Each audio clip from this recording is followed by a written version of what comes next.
Hi friends, and happy 4th of July. We just had a wonderful time as a family this week celebrating our country and our freedom. And just like everybody else, we do the barbecue and the games and the treats. But our family also does a tradition that is a little bit different than probably is typical, and I thought I'd share that with you this week. Okay, so we have this tradition that my husband found through one of the talk radio hosts that he listens to. And we have actually been using this for several years now. And I will link the website where you can find it to use it yourself. So if you're interested, in the description box below. But I thought it'd be fun for you to take a look. As Americans, we need to reconnect with our founding fathers. We need to rediscover the meaning of our country's creation, and we need to do it every year. That is the reason for the ritual, to enable us to remember. Without ritual, the memory fades, and without memory, life, whether of the individual or of a nation, loses its meaning. In keeping with the philosophy of Prager University that found that profound concepts can be taught in 5 minutes, this declaration is brief. If you follow this simple ceremony, this holiday will not just be another barbecue, it will be the meaningful day it was meant to be, a celebration of the birth of our exceptional country, the United States of America. Today we take a few minutes to remember what the 4th of July is about and to remind ourselves how fortunate we are to be Americans. Before America was a nation, it was a dream shared by many people from many nations over many generations. It began with the Pilgrims in 1620 who fled Europe so that they could be free to practice their religion. It continued through the 17th century as more and more people came to the place that came to be known as the New World. In this new world, where you came from didn't matter. What mattered was where you were headed.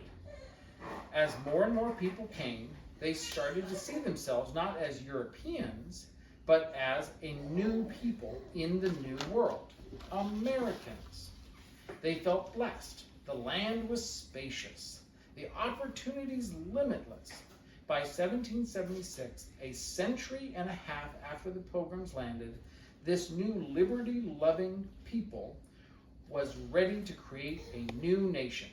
And on July 4th of that year, they did just that. They pronounced themselves to be free of the rule of the English king. As we know this statement as the Declaration of Independence. All right, you want to read your sections? Why do we celebrate the 4th of July? Because the 4th of July is the birthday of the American people, the day we choose to become the United States of America, a free nation. Why was America different from all other countries? Because in 1776, all countries were based on nationality, religion, and Ethnicity, maybe? Ethnicity. Ethnicity, that's right. or geography. Or geography. But America was created on the basis of a set of ideas. This is still true today. What are those ideas? 3 ideas summarize what America is all about. They are engraved on every American coin. They are liberty, in God we trust, and e pluribus unum. Very good. All right, so I have a coin here. I'm going to pass it around, and you will see that on the top of the coin, it has the word liberty. In the corner down here, it has in God we trust.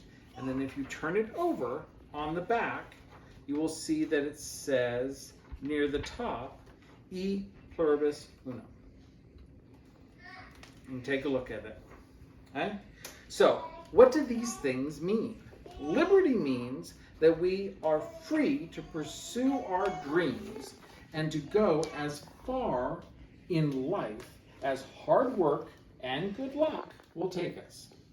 In God we trust means that America was founded on the belief that our rights and liberties have been granted to us by the Creator. Therefore, they cannot be taken away by people. And e pluribus unum is a Latin phrase meaning from many one. Unlike other countries, America is composed of people from every religious, racial, ethnic, cultural, and national origin. Out of many people, we become one people, Americans. So, in front of you, you have a plate and you have a cup. So, take your cup and we will drink the sweet iced tea to remember the Boston Tea Party. No taxation without representation was the Patriots' chant as they dumped British tea into Boston Harbor.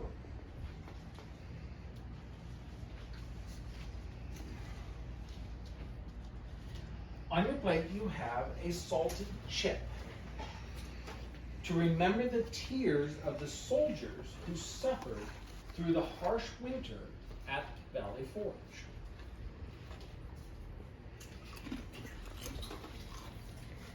We ring a bell to recall the ringing of the Liberty Bell, which was rung to announce the surrender of the King's army. On the bell are inscribed these words from the book of Leviticus: proclaim liberty throughout all the land unto all the inhabitants thereof. And we eat strawberries, blueberries, and whipped cream to celebrate the red, white, and blue of our flag, symbols of the United States of America. We celebrate America's greatness, but not without denying its flaws. There's no perfect individuals, so there can certainly be no perfect country. Our national history has its share of shame. The greatest of these is the shame of slavery, which existed at our founding as it existed throughout the world at that time. But let it never be forgotten that we fought a terrible civil war in which hundreds of thousands of Americans died. And the reason for that war was slavery. Let it also not be forgotten that America has fought in more wars for the freedom of other peoples than any nation in history. America's history is one we can be proud of. This copy of the Declaration of Independence. We now close with one more ritual. Let us each sign this with our names, this replica of the Declaration of Independence. While it's a replica of the one our founders signed, the words and sentiments are eternal.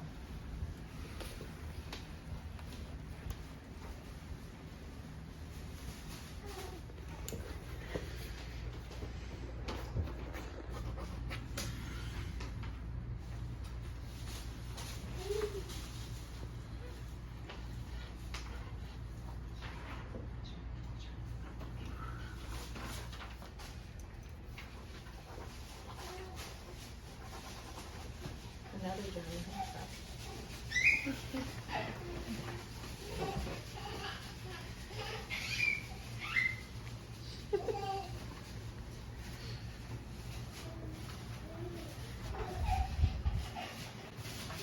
As we end, we will sing God Bless America.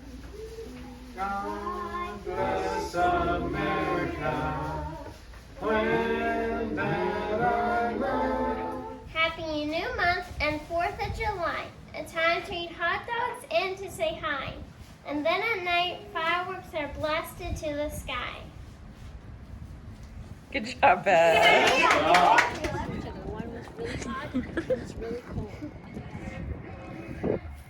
All right. Wow. God bless America!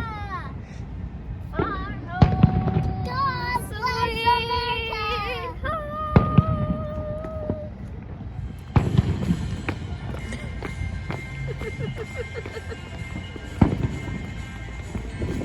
That's it for this week. Hopefully you guys had a great holiday. And we will see you in our next video. God bless